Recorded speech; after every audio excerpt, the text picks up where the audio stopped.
Selamat pagi jemaat terkasih. Mari kita bangkit berdiri bersama-sama.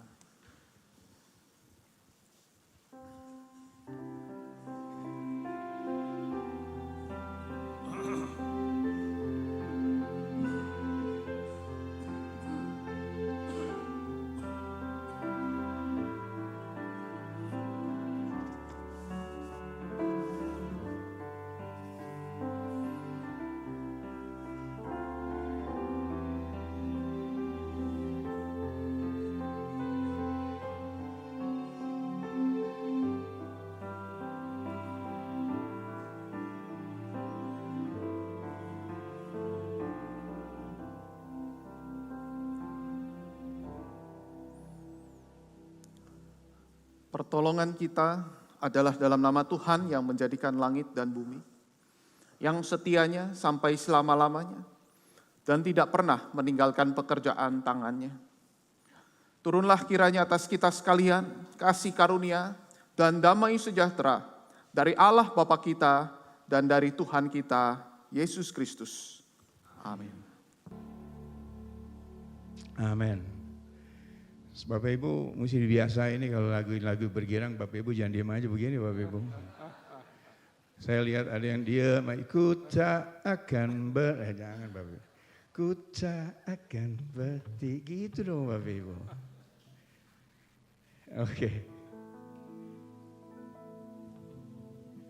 Tak tersembunyi kuasa Allah. Amin. Kalaulah ditolong, amin, saya juga tangannya terbuka. Yes, Lord. Menunggulah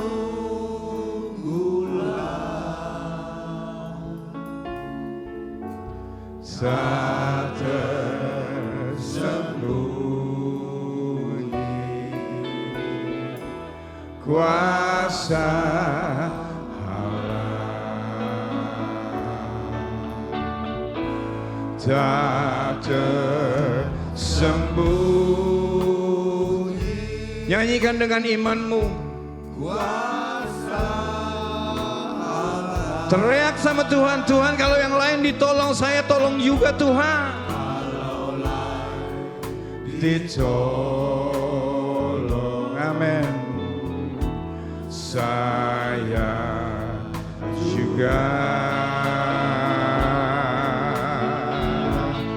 Tangannya terbuka, menunggulah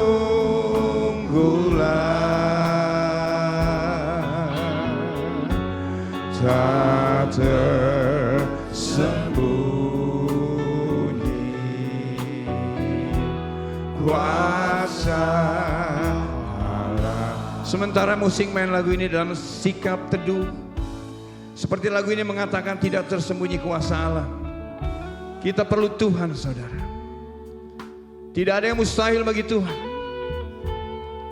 Apapun pergumulanmu saat ini, apapun susahmu saat ini, katakan sama Tuhan, teriak sama Tuhan. Hanya Tuhan yang tahu setiap pergumulan saudara dan saya.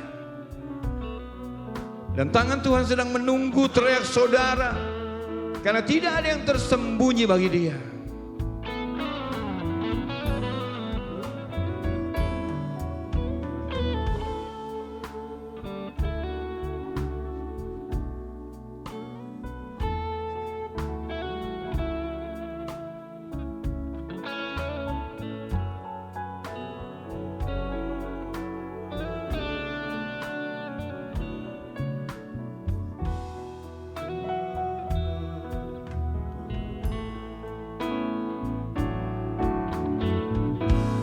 Tak tersembunyi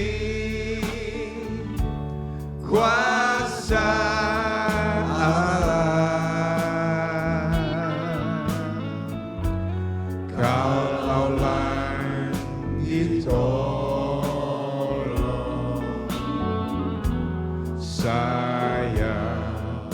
juga. Tangannya terbuka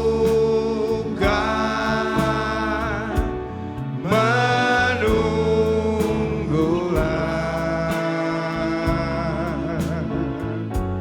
tak tersembunyi kuasa Allah, tak tersembunyi kuasa Allah,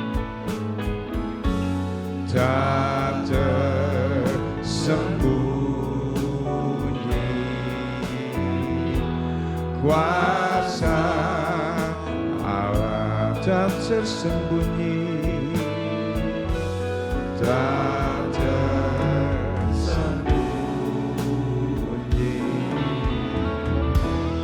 kuasa Allah.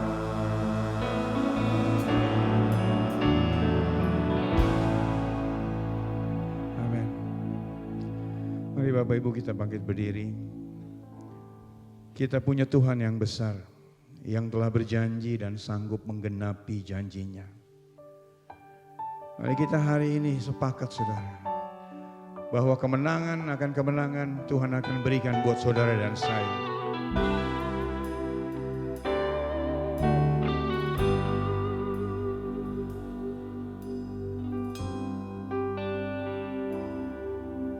Ku hidup karena percaya Kau yang berjanji setia, pengharapanku selalu ada di dalam-Mu.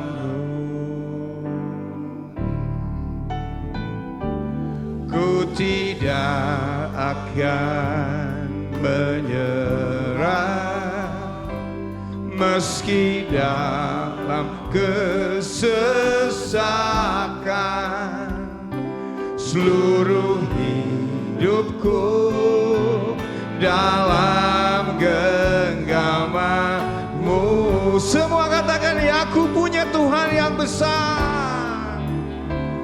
Aku punya Tuhan yang besar, yang telah berjanji dan sanggup menggenapi. Imanku bersepakat percaya kuasa-Nya. Ku terima sekarang kemenangan dari-Mu.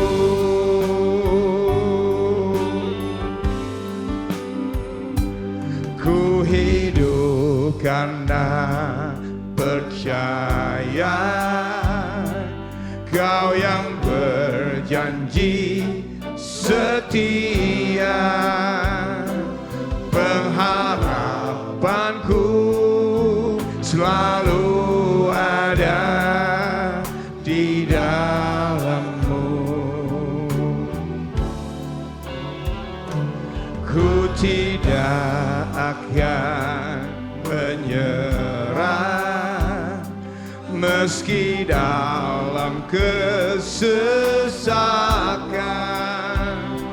Seluruh hidupku dalam genggaman-Mu. Oh, aku punya Tuhan yang besar, yang telah berjanji dan sanggup menggenapi. Imanku bersepakat percaya kuasa-Nya. Ku terima sekarang kemenangan. Aku punya Tuhan yang besar, yang telah berjanji dan sanggup menggenapi. Imanku bersepakat percaya kuasa-Nya. Ku terima terima sekarang. Kemenangan aku punya Tuhan yang besar. Amin. Yang telah berjanji dan sanggup menggenapi. Imanku bersepakat, percaya kuasanya. Ku terima sekarang kemenangan. Aku punya Tuhan yang besar, yang telah berjanji dan sanggup menggenapi. Imanku bersepakat, percaya kuasanya. Ku terima sekarang kemenangan darimu. Imanku bersepakat, percaya kuasanya. Ku terima sekarang. Ku terima sekarang. Ku terima sekarang kemenangan darimu. Haleluya, haleluya.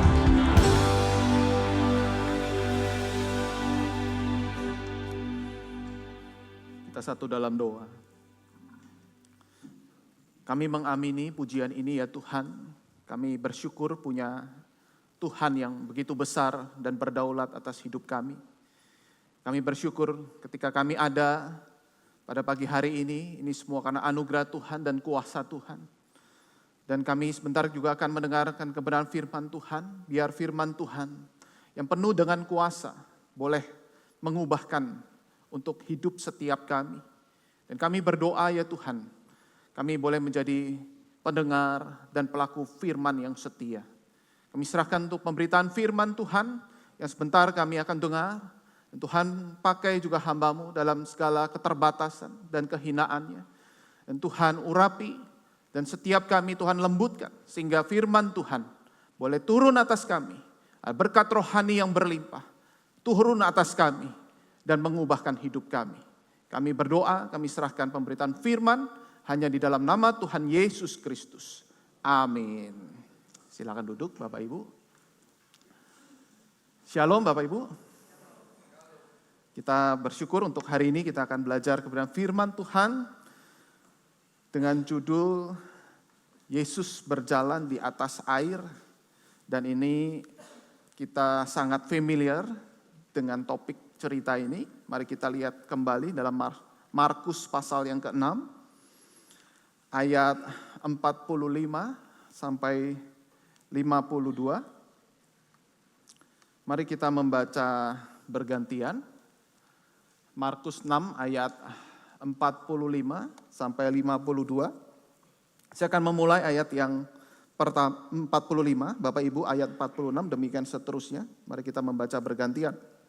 Demikian firman Tuhan. Sesudah itu Yesus segera memerintahkan murid-muridnya naik ke perahu dan berangkat lebih dulu ke seberang, ke Betsaida. Sementara itu ia menyuruh orang banyak pulang.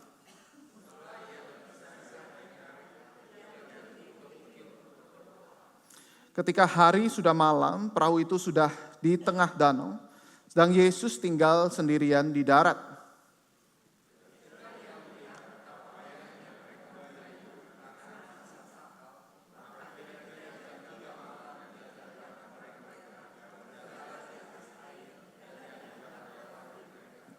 Ketika mereka melihat dia berjalan di atas air, mereka mengira bahwa ia adalah hantu, lalu mereka berteriak-teriak.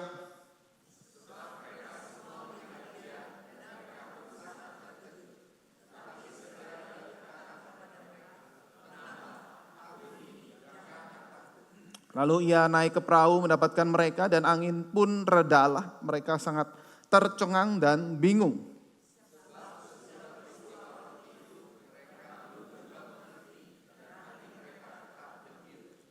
Demikian jauh pembacaan firman Tuhan, berbahagialah setiap kita yang mendengar dan juga melakukan di dalam keseharian kita. Nah, Bapak Ibu yang terkasih, kita ingat kisah minggu yang lalu, saudara-saudara, di mana Yesus melakukan mujizat yang sangat spektakuler, yaitu apa? Memberi makan 5.000 orang. Itu prianya saja. Pendeta Hermanto sudah membahas akan hal ini. Dan ini kisah lanjutannya. Dan kita melihat ketika murid-murid, orang banyak itu sangat happy sekali. Siapa yang nggak happy, saudara-saudara? Ketika kita makan dengan makanan yang enak dan berlimpah, pasti akan sangat happy, bukan? Kita tahu makan makanan yang berlimpah itu kita anggap sebagai berkat daripada Tuhan. Kita bisa menikmati, apalagi menikmati bersama keluarga. Keluarga yang kita kasihi dan semua komplit di sana. Jadi 5.000 orang itu hanya pria saja, tetapi tidak dihitung wanita dan anak-anak. Jadi kalau bisa kita lihat sebenarnya jumlah adalah mungkin sekitar 15 atau 20.000. Makan bersama keluarga, makan makanan yang berlimpah dan penuh dengan sukacita. All you can eat, bahkan tersisa. Ya. Jadi kita melihat di sini bagaimana Tuhan memberkati murid-murid, orang banyak pada saat itu dengan penuh kelimpahan berkat jasmani, berkat rohani juga Tuhan berikan di sana. Ada pengajaran yang sangat baik. Tetapi kita melihat di sini, saudara-saudara, alur bergeser. Yang tadinya penuh dengan canda tawa, kesukacitaan karena berkat makanan, tetapi kita melihat di sini ada sebuah ketegangan, ada suffering di sini, saudara-saudara, dan saudara bisa membayangkan. Kalau kita yang tadinya awal penuh dengan sukacita, penuh dengan kegembiraan, tapi tiba-tiba ada sesuatu yang terjadi. Misalnya kita keracunan makanan barangkali, misalnya setelah pulang dari restoran ada kecelakaan dan sebagainya dan sebagainya. Tapi kita melihat di sini, saudara-saudara, murid-murid juga mengalami suffering. Murid-murid mengalami hal yang tidak nyaman. Mungkin mereka juga akan bertanya-tanya, ini apa yang sebenarnya terjadi? Dan menariknya di sini, saudara-saudara, Markus 6 ayat yang ke-45, ada sang inisiator yang melakukan akan hal ini.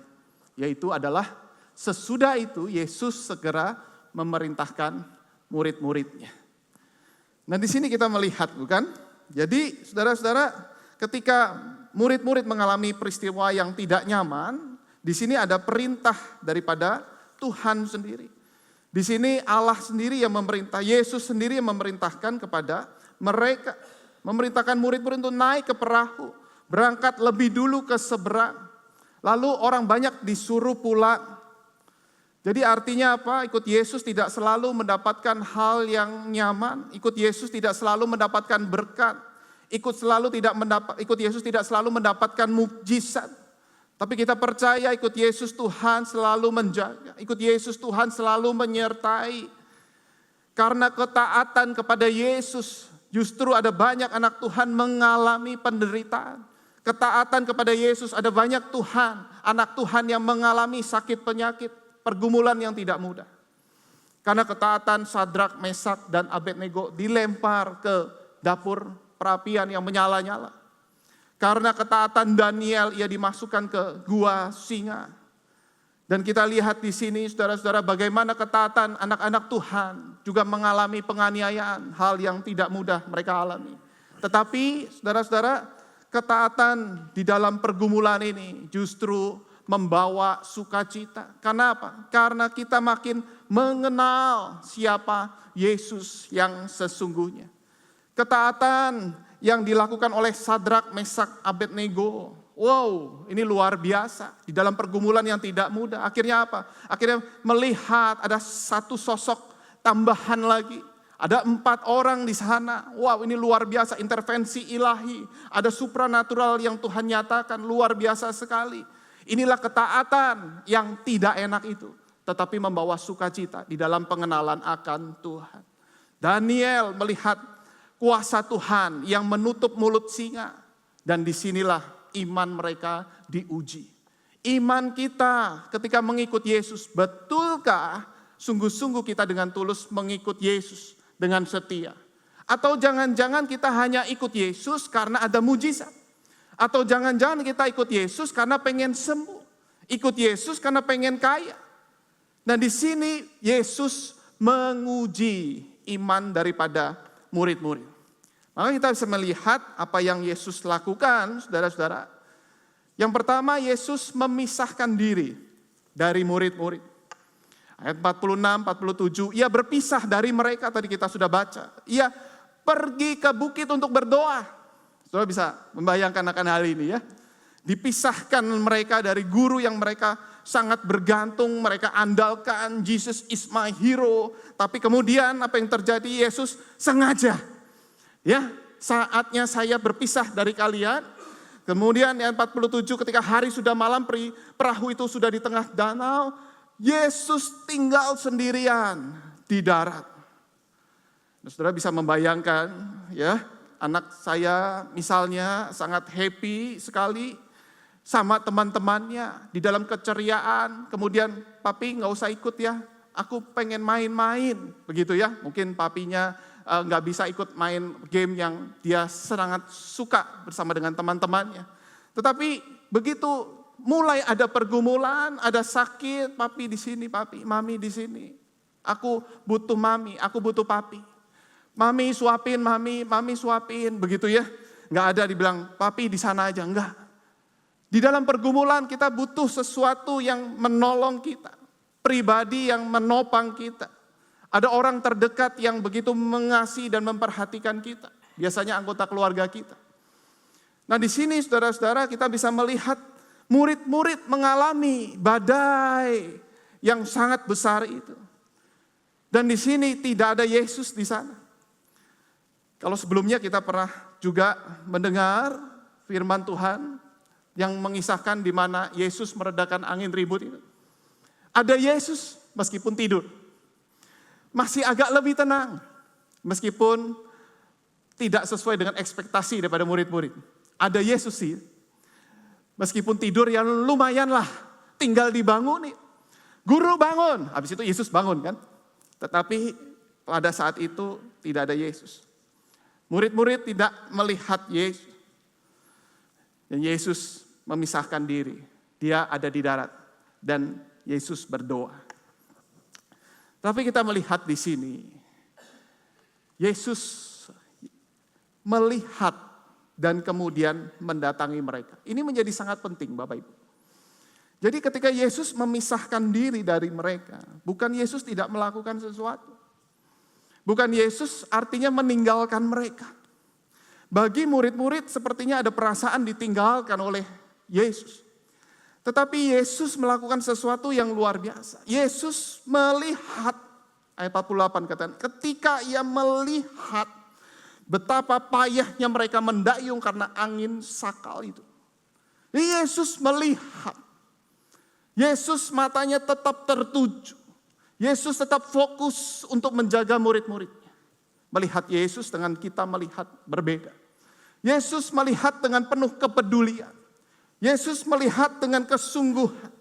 Yesus melihat dengan penuh hati yang waspada untuk bisa memperhatikan murid-murid.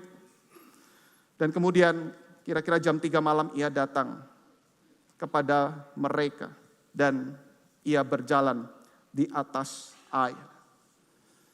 Seringkali di sini kita bisa mengartikan bahwa kok Tuhan meninggalkan kita? Tidak. Yesus melihat kita.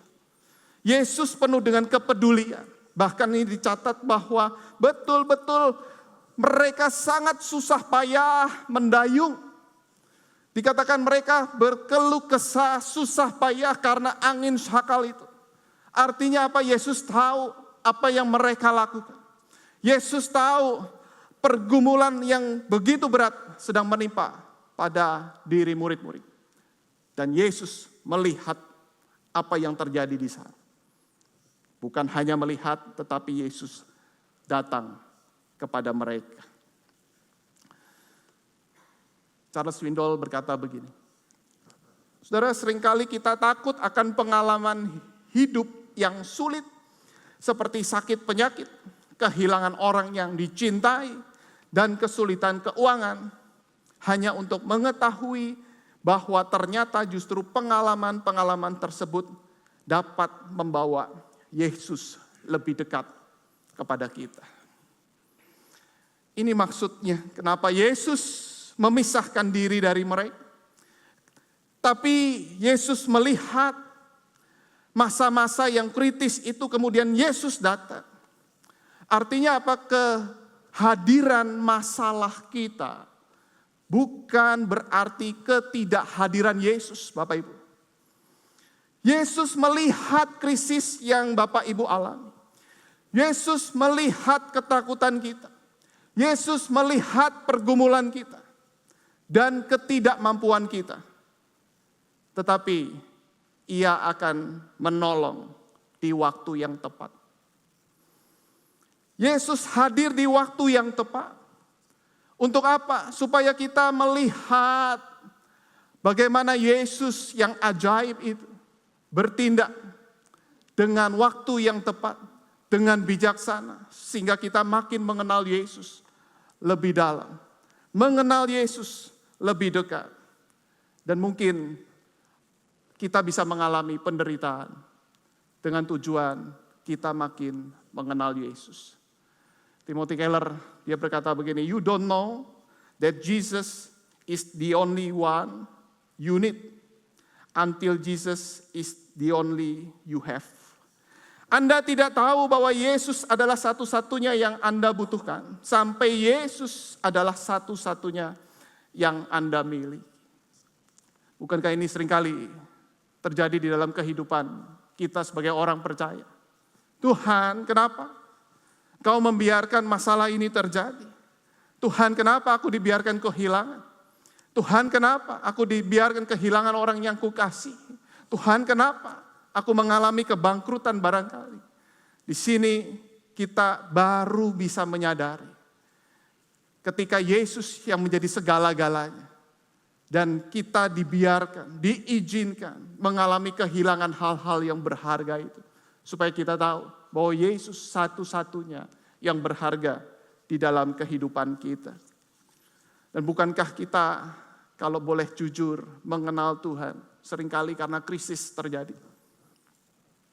Bukankah kita seringkali berdoa, berlutut kepada Tuhan karena ada masalah kehidupan?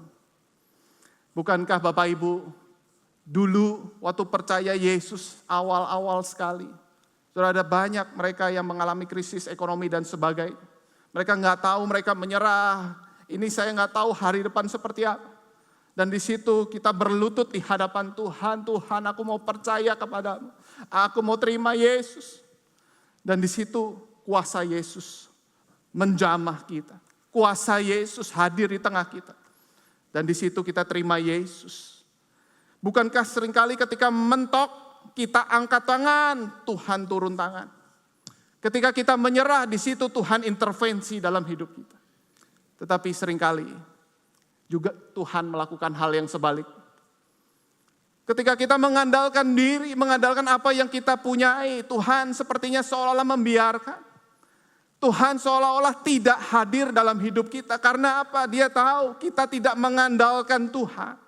Kita lebih mengandalkan berkat-berkat materi yang menopang kita. Sehingga Tuhan tahu isi hati kita. Dan artinya Tuhan mengizinkan ini semua terjadi untuk kebaikan. Supaya hati kita terkait kembali kepada Tuhan. Nah, menariknya di sini ketika Yesus mendatangi mereka, Bapak Ibu terkasih, ada sesuatu yang terjadi. Kita lihat apa yang menjadi respon daripada murid-murid. Ketika murid-murid melihat dia berjalan di atas air, mereka mengira bahwa ia adalah hantu. Lalu mereka berteriak-teriak. Kayak film horor barangkali ya. Tidak, takut sekali mereka ya. Hantu begitu. Nah, menurut budaya kuno, laut itu menggambarkan kekuasaan dan kegelapan. Jadi wajar sekali mereka berteriak hantu-hantu. Laut bisa mengendalikan segala sesuatu, termasuk hidup matinya seseorang. Laut adalah simbol kerusakan yang tidak bisa dielakkan atau dihentikan. Laut yang marah itu siap menghancurkan segala-galanya. Jadi saudara bisa membayangkan kalau kita hadir di sana pun dengan kepercayaan seperti itu, Dan kita mungkin akan berteriak yang sama. Hantu ini siapa? Hantu ini. Dan di sini saudara-saudara, Yesus sengaja untuk berjalan di atas air. Artinya apa? Artinya Yesus ingin menunjukkan bahwa ia punya kuasa yang lebih besar. Yesus punya kuasa lebih daripada dewa-dewa laut pada saat itu. Yesus punya kuasa yang tidak bisa dikendalikan oleh gelombang dan laut. Yesus punya kedaulatan yang lebih besar daripada kegelapan. Dan Yesus dengan santainya dia berkata, tenanglah aku ini, jangan takut. Di sini kita melihat Yesus menunjukkan dirinya bahwa badai tidak berkuasa atasnya. Ada gelombang, ada badai yang sangat bergelora, tetapi di sini ada sosok Yesus yang begitu dengan tenang dia berjalan. Artinya apa? Artinya alam ciptaannya itu dikendalikan olehnya. Dan Yesus menunjukkan bahwa ia ada di atas segala kekuasaan, termasuk alam semesta yang ditakuti dan bisa membunuh banyak orang pada saat itu. Dan di sini kita melihat bagaimana Yesus mengenalkan dirinya. Yesus memperkenalkan diri, dia raja di atas segala raja. Dia raja atas alam semesta itu. Dan kemudian kita melihat di ayat 51. Lalu ia naik ke perahu, mendapatkan mereka, dan angin pun redalah. Mereka sangat tercengang dan bingung. Nah ini menarik sekali Bapak Ibu. Jadi ketika Yesus sudah menunjukkan dirinya, kemudian Yesus naik ke perahu. Lalu kemudian mendapatkan murid-murid itu dan angin reda. Dan lihat respon daripada murid-murid. Apa yang terjadi? Mereka amazed.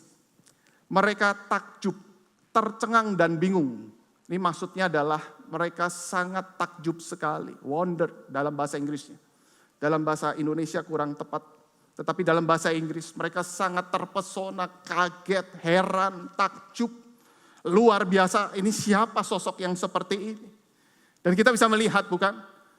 Di mana tadi di awal kita melihat ada badai pergumulan dan kemudian mereka punya pengenalan akan Allah yang lebih clear, lebih jelas dari sebelum badai itu terjadi. Dan di sini murid-murid sangat amazed, kaget, takjub. Dan mereka bergetar jantung mereka. Dan mereka bingung sekali. Ini ada sosok yang luar biasa di tengah-tengah mereka. Di dalam bagian yang lain. Matius 14 ayat 32. Ini juga kisah yang sama, tetapi diterjemahkan dengan lebih clear. Lalu mereka naik ke perahu, dan angin pun reda. Dan orang-orang yang ada di perahu menyembah dia, katanya, sesungguhnya engkau anak Allah. Jadi di sini murid-murid yang tadinya belum mendapatkan pergumulan, belum mengalami badai hidup itu, setelah kemudian dia alami, dan kemudian dia menutup dengan kesimpulan, sesungguhnya engkau anak Allah. Siapa bilang saudara-saudara, ketika kita sakit lalu disembuhkan baru kita bisa berkata bahwa engkaulah anak Allah. Siapa bilang kalau kita makin kaya, kita baru bisa berkata engkaulah anak Allah. Tetapi kita melihat di sini ketika kita mengalami pergumulan hidup yang tidak mudah. Tetapi Tuhan izinkan, bahkan seolah-olah Tuhan memisahkan diri dari kita. Justru ini bisa diakhiri dengan kesimpulan, engkaulah anak Allah. Saudara, ada fakta yang menarik. Perikop ini ditutup dengan ayat 52. Sebab sesudah peristiwa roti itu, mereka belum juga mengerti dan hati mereka tetap degil. Ini menarik sekali, bukankah gak usah disebutkan akan hal ini. Lalu selesai bahwa angin itu sudah reda. Tetapi ada kalimat ini, maksudnya apa? Ini adalah penekanan. Penekanan before dan after. Penekanan kondisi iman murid-murid sebelum peristiwa badai. Meskipun letaknya di akhir, tapi dikasih penekanan. Ini loh, iman murid-murid sebelum terjadinya peristiwa badai, mereka hatinya dekil, gak ngerti, dikasih mujizat, all you can eat, gak ngerti, tetap degil hati. Maka Tuhan kasih peristiwa badai ini. Supaya apa? Supaya lebih mengerti. Dan itulah kuasa Tuhan yang luar biasa. Pergumulan bisa dipakai Tuhan untuk membawa kita makin kenal Tuhan. Pergumulan yang kita benci, kita nggak suka, kita merasa nggak aman. Tapi justru Tuhan pakai untuk bisa membawa kita makin kenal Dia. Ingat kisah Ayub, ketika mengalami pergumulan bertubi-tubi, sakit penyakit, anak-anak meninggal, tadinya kaya raya langsung bangkrut dalam sekejap. Istrinya justru mempertanyakan akan hal ini. Tetapi diakhiri kisah ini dengan, sebelumnya aku hanya dengar dia dari kata orang. Tetapi sekarang aku mengenal dia secara pribadi. Aku kenal sangat dekat dengan penciptaku itu. Nah di sini saudara-saudara kita bisa melihat dan menarik kesimpulan bahwa seringkali kita ingin badai cepat berlalu. Tetapi Yesus ingin menundanya agar kita mengenal Dia yang berkuasa atas badai kehidupan kita. Ini fakta yang mau tidak mau kita harus terima, saudara-saudara. Di mana seringkali kita doa, Tuhan singkirkanlah ini. Aku gak suka ini Tuhan. Tuhan, apa aku ada dosa? Tuhan, apa aku kurang rajin saat teduh? Tuhan, apakah aku kurang rajin ke gereja? Aku sudah alami semua hal yang Engkau harusnya suka aku melakukannya. Tetapi kenapa ada badai yang Tuhan izinkan ini? Jawabannya adalah supaya kita mengenal Dia yang berkuasa atas badai hidup kita. Sehingga kita bisa melihat beriman itu harus benar. Iman yang benar bukan karena besarnya kekuatan iman kita, tetapi karena kualitas objek iman tersebut.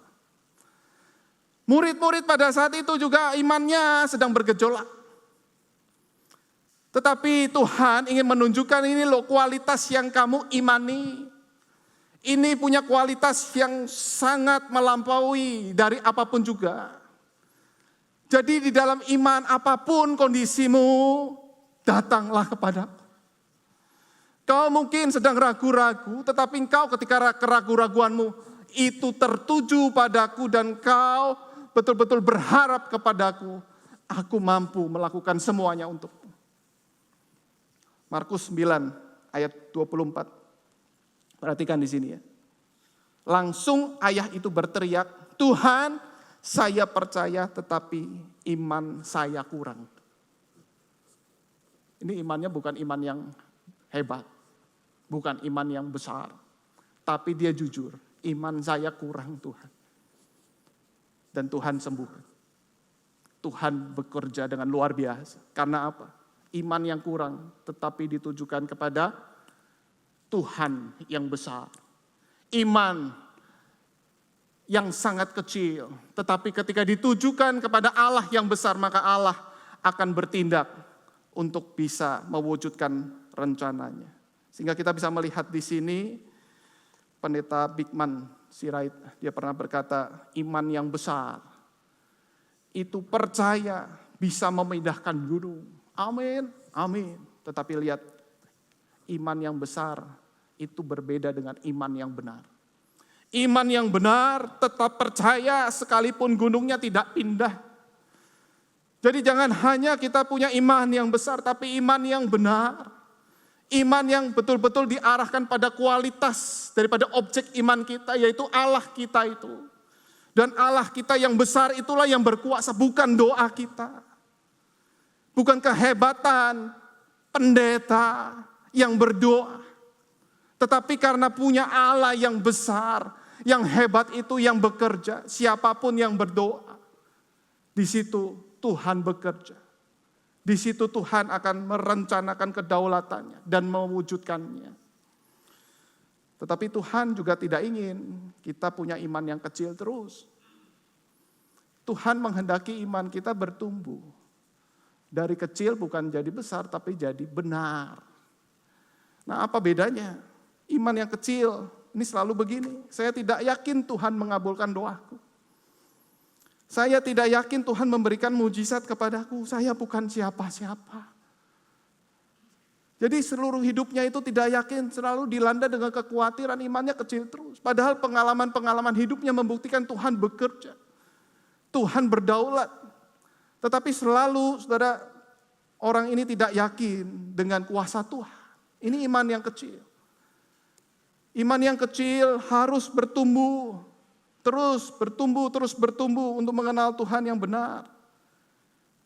Dan kemudian kita melihat bedanya dengan iman yang besar. Wah, ini keyakinannya kebablasan. Saya yakin Tuhan melakukan mujizat untukku. Karena apa? Saya orang yang rajin. Saya orang yang suka berdoa. Saya rajin datang ke gereja, apalagi memberikan persembahan, berikan perpuluhan. Masa sih Tuhan tidak mengabulkan doaku? Wah, luar biasa, saudara-saudara, ini iman yang besar katanya. Tetapi bukankah Tuhan berdaulat? Waktu murid-murid itu berharap Tuhan meredakan. Tetapi Tuhan malah justru berjalan di atas air. Seolah-olah ini lebih daripada mujizat. Seolah-olah ini mujizat yang diharapkan oleh murid-murid. Itu tidak terwujud. Tapi Yesus justru melakukan mujizat yang melampaui mujizat, yaitu apa? Akulah pembuat mujizat. Akulah pencipta mujizat dan engkau kenal aku lebih daripada mujizat. Dan di sini iman yang benar. Iman yang benar, saya menyadari ketidakberdayaan saya. Kemudian saya memandang kepada hebatnya Yesus. Karena saya adalah orang yang gagal tanpa Yesus. Saudara dan saya orang gagal tanpa Yesus. Ketika engkau bisa berhasil tanpa Yesus dan kau klaim, saudara berhati-hati. Yesus justru menginginkan akan hal ini. Engkau bukan siapa-siapa. Saudara dan saya bukan siapa-siapa tanpa aku. Apa yang kau raih semua karena aku. Apa yang kau sudah capai, apa yang kau sudah capai, kesuksesan, kesehatan semua. Bukankah itu semua karena anugerah yang aku berikan kepada? Di sini saudara-saudara, iman yang benar. Itu melihat, saya tidak mampu melakukannya tanpa Yesus. Tetapi bukan kita akhirnya menjadi minder. Kita menjadi orang-orang yang buruk di sisi yang lain. Di dalam Yesus, penuh dengan pengharapan. Saudara diselamatkan di dalam Yesus. Saudara diampuni dosanya di dalam Yesus. Saudara dipilih oleh Yesus. Saudara menjadi ciptaan yang baru di dalam Yesus.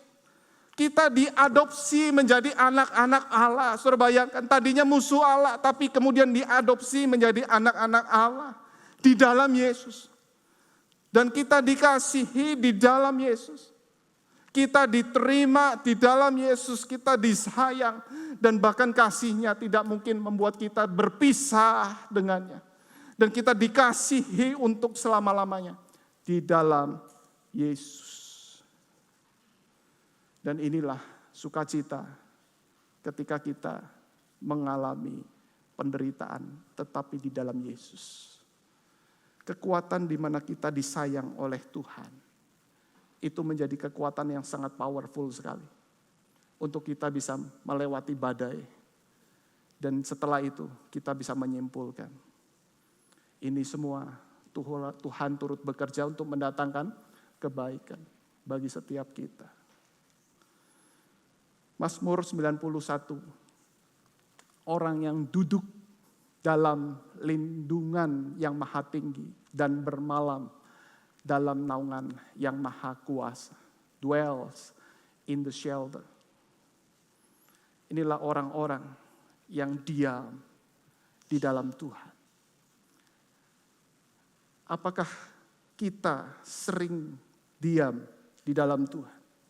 Maksudnya diam di sini bukan diam tidak apa-apa, tidak ngapa-ngapain saudara, bukan. Tetapi diam di sini adalah hidup yang punya hubungan yang erat, bersekutu terus sama Yesus. Sehingga dalam hati kita itu bisa muncul kalimat-kalimat kita itu disayang, kita itu dikasihi. Dan itulah firman Tuhan. Firman Tuhan itulah yang mengklaim. Bukan hati kita. Tapi firman Tuhan itulah yang membuat kita punya perasaan disayang oleh Tuhan. Dan bagaimana mungkin kita tidak duduk diam dan bersekutu dengannya. Kita mendapatkan klaim seperti ini. Artinya kita harus duduk diam dengan firman Tuhan. Duduk diam merenungkannya. Terus menerus. Sehingga apa saudara-saudara? Sehingga ketika dalam keadaan yang bahaya, dalam badai yang akan kita hadapi, di situ kita ingat firman Tuhan. Kita ingat apa yang Tuhan kerjakan dalam hidup kita. Kita tetap ingat bahwa ada perlindungan dari yang maha tinggi. Masalah boleh besar, masalah boleh kompleks, tetapi ada Allah pencipta kita yang melampaui itu semua. Dan disitulah dikatakan ada bayang-bayang, shadow of the Almighty. Ada bayang-bayang kuasa Tuhan. Nah saudara-saudara, ketika kita melamun di dalam pergumulan kita, apa yang kita lamunkan? Apakah masalah itu menjadi bayang-bayang kita? Sehingga setiap apa yang kita lakukan ke distract dengan bayang-bayang pergumulan yang besar. Nah di sini yang Tuhan inginkan adalah lamunan kita, imajinasi kita penuh dengan bayang-bayang kuasa Tuhan. Bayang-bayang kuasa Tuhan yang akan menghentikan badai. Bayang-bayang kuasa Tuhan yang akan membuat kita kuat meskipun badai belum berhenti. Dan itulah iman yang benar. Dan iman yang benar ditunjukkan oleh Tuhan kita Yesus Kristus. Bukan hanya menuntut kita untuk punya iman yang benar, tetapi anak Allah itu sendiri mengalami pergumulan, badai yang sangat besar. Tapi kita melihat di terjemahan Markus ini menarik sekali. Kalau dalam Injil yang lain, tidak ada kata ini ya. Dikatakan ya Aba, ya Bapa. Tidak ada yang mustahil bagi. Wah, ini kan kalimat-kalimat kontemporer sekarang. Tapi dicatat di situ. Tidak ada yang mustahil. Artinya apa? Artinya bagi Bapa semua tidak ada yang mustahil. Semua itu menjadi mungkin. Ambil cawan ini daripadaku. Lakukan mujizatmu. Aku lepas dari pergumulan untuk naik ke atas kayu salib. Aku percaya, luar biasa iman. Aku percaya engkau bisa melakukannya. Lihat iman yang benar. Tetapi janganlah apa yang aku kehendaki, melainkan apa yang engkau kehendaki. Kristus berdiam di dalam hadirat Bapa, rencana Bapa. Kristus tidak keluar di dalam hati Bapa. Karena dia tahu kasih Bapa kepadanya itu sempurna. dan cukup untuk Kristus. Kita tahu jauh-jauh hari sebelumnya Bapa sudah memberikan konfirmasi. Waktu Kristus dibaptis oleh Yohanes Pembaptis. Terdengarlah suara dari sorga. Engkaulah anakku yang kukasihi. Kepadamulah aku berkenan. Ini kasih yang dikonfirmasi lagi oleh Bapa. Mereka saling mengasihi satu dengan yang lain di dalam kekekalan. Allah Tritunggal, Bapa mengasihi anak, anak mengasihi Roh Kudus, Bapa mengasihi Roh Kudus, anak mengasihi Bapa. Seterusnya seperti ini. Dan kita tahu Kristus diutus ke dalam dunia yang penuh dengan sampah, kotoran, dan penuh dengan penderitaan. Kristus harus melewati ini sehingga Bapa mengkonfirmasi, engkau anakku yang kukasihi. Dan disinilah kasih daripada Bapa itu yang menguatkan Kristus. Dan kita tahu Kristus dipisahkan dari kasih Bapa sementara. Kristus dilempar dari badai pergumulan itu. Murka Bapa yang harusnya dilimpahkan kepada kita harus dinyatakan kepada Kristus. Dan di situ Kristus harus terima ini semua. Supaya apa? Supaya saudara dan saya dikasihi oleh Bapa selama-lamanya. Supaya kita menjadi anak-anak Bapa. Dan kasih-Nya akan menjadi kasih yang kekal. Kita digenggam dan keselamatan itu menjadi selama-lamanya. Dijamin oleh Bapa. Melalui penderitaan Kristus, Bapa mengerjakan akan hal ini. Bapa memerintahkan Kristus untuk tetap bisa setia dengan jalan sesuai kehendak Bapa. Perhatikan, sama semua. Kristus memerintahkan murid-murid juga untuk taat mengerjakan penderitaan yang dia alami. Kristus diperintah oleh Bapa. Bapa bekerja mendatangkan kebaikan sehingga keselamatan bisa terwujud pada saudara dan saya. Kristus memerintahkan kepada murid-murid untuk setia, tekun dengan penderitaan supaya saudara dan saya juga bisa Tuhan pakai bekerja untuk mendatangkan kebaikan. Amin Bapak Ibu. Sekarang kita lihat yang terakhir di sini. Ada peristiwa yang sangat penting. Sehingga ini menjadi penutup kita. Apa yang terjadi setelah kisah ini? The next episode. Ayat 56, setibanya di seberang, Yesus dan murid-muridnya mendarat di Genesaret dan berlabuh di situ. Lalu kemudian Yesus dan murid-murid melayani mereka yang terkena badai sakit penyakit.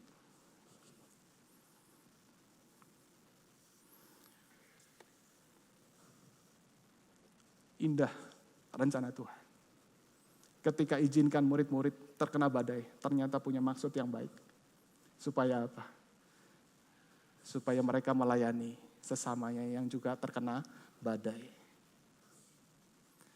Murid-murid, mungkin dia baru berkata, oh ini maksud Tuhan. Aku diizinkan untuk bisa mengalami badai. Supaya aku jadi berkat buat mereka yang terkena badai.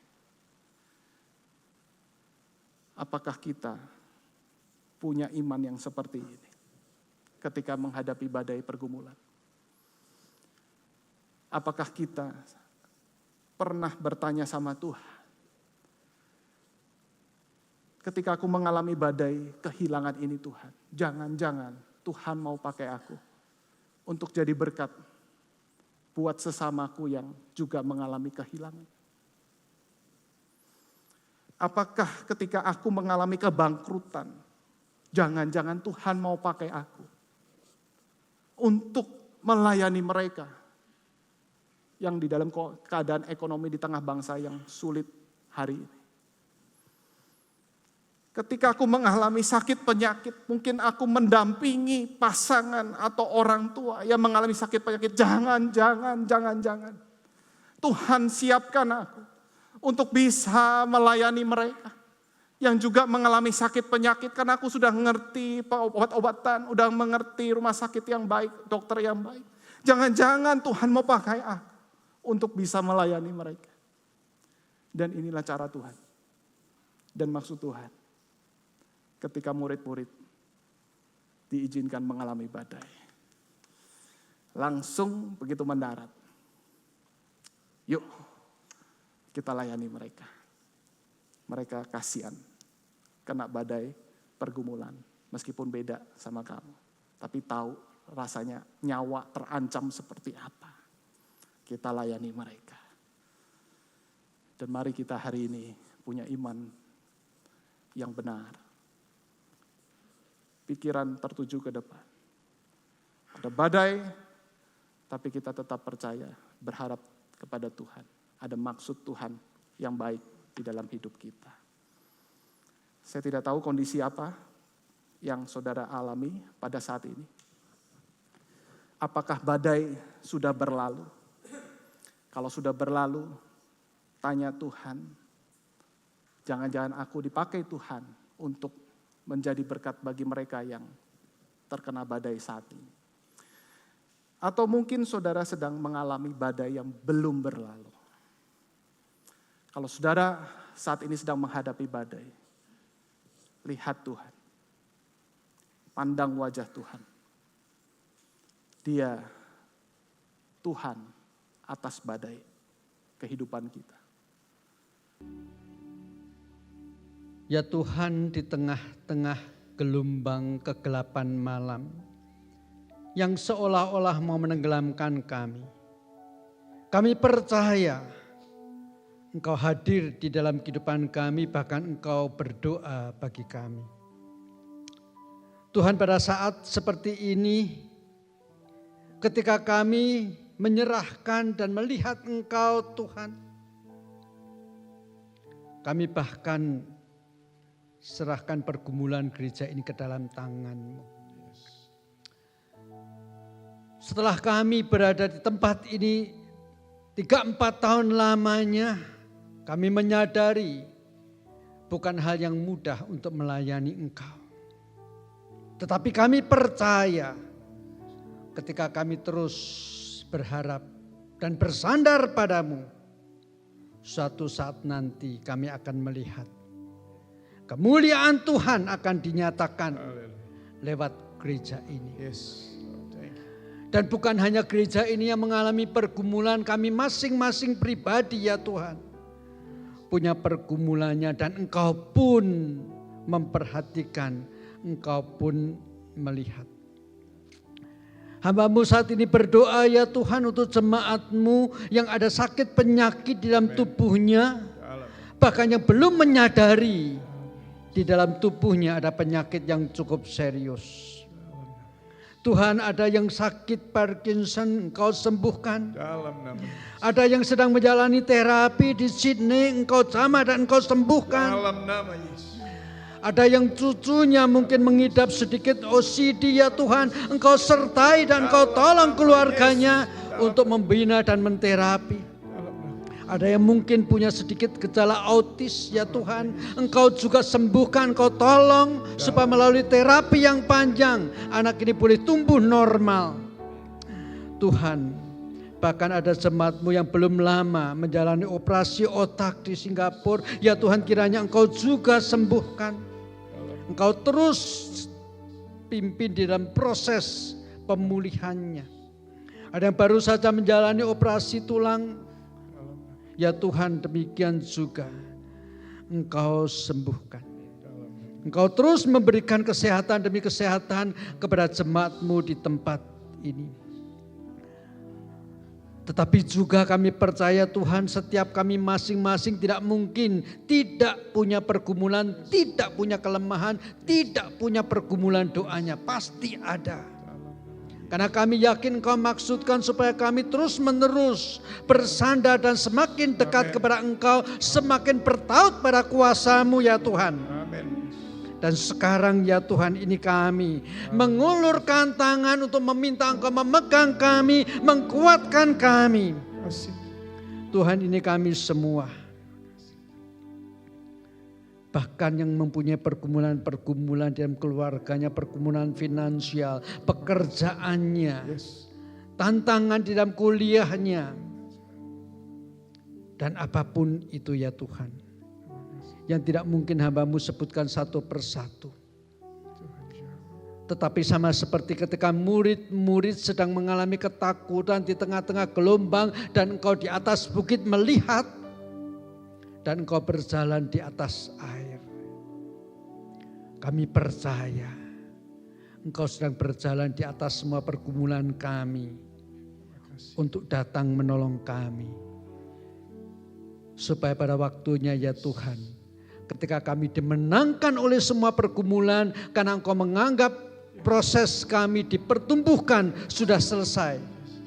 Pada waktu itu kami boleh menjadi alat-Mu yang makin luar biasa Kau pakai bagi kemuliaan-Mu. Ini doa kami ya Tuhan. Bahkan kami juga serahkan jemaat kami yang sudah lanjut usia. Tuhan, di dalam masa-masa mereka menjalani usianya yang lanjut, berikanlah kepadanya damai sejahtera di dalam hati yang melampaui akal. Angkat semua ketakutan-ketakutan. Karena secara manusia menyadari hari-hari kematiannya sudah semakin dekat. Tetapi kami percaya ketika imannya benar, semuanya itu tidak menjadi ketakutan. Sebaliknya membuat semakin tenang di hadapan Engkau. Damai sejahtera Tuhan ya kiranya terus memenuhi kehidupan kami, pribadi lepas pribadi, keluarga demi keluarga daripada jemaat di tempat ini. Kami berdoa sambil memandang wajah-Mu dan berseru. Kami berdoa sambil membuka hati untuk menyambut pertolongan-Mu. Kami berdoa sambil mengulurkan tangan kami supaya Engkau menggandeng kami di dalam jalan kehidupan kami waktu-waktu yang akan datang. Dan kami berdoa sambil percaya harapan kami hanya di dalam Engkau.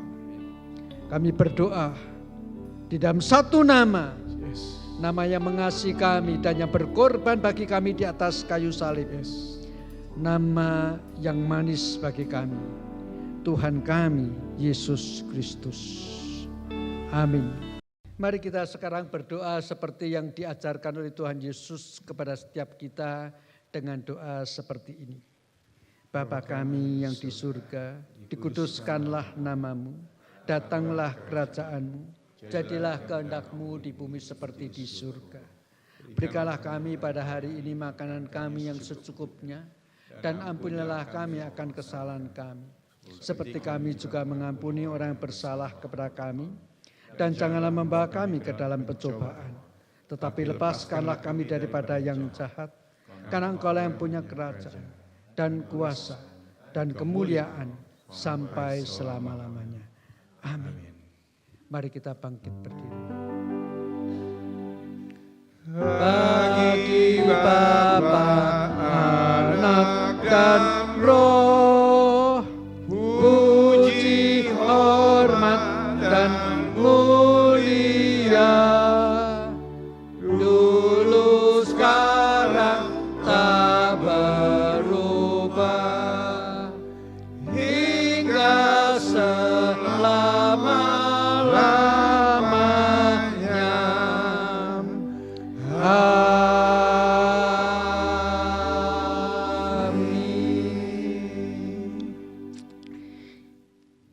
Arahkanlah hatimu dan bukalah hati untuk menerima berkat Tuhan.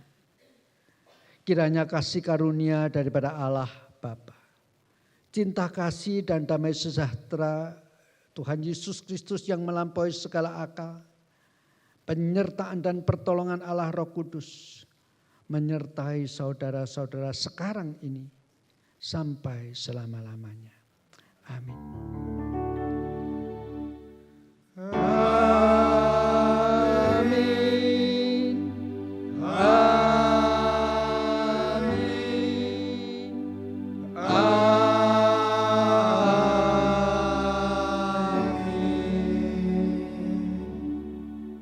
Silahkan duduk.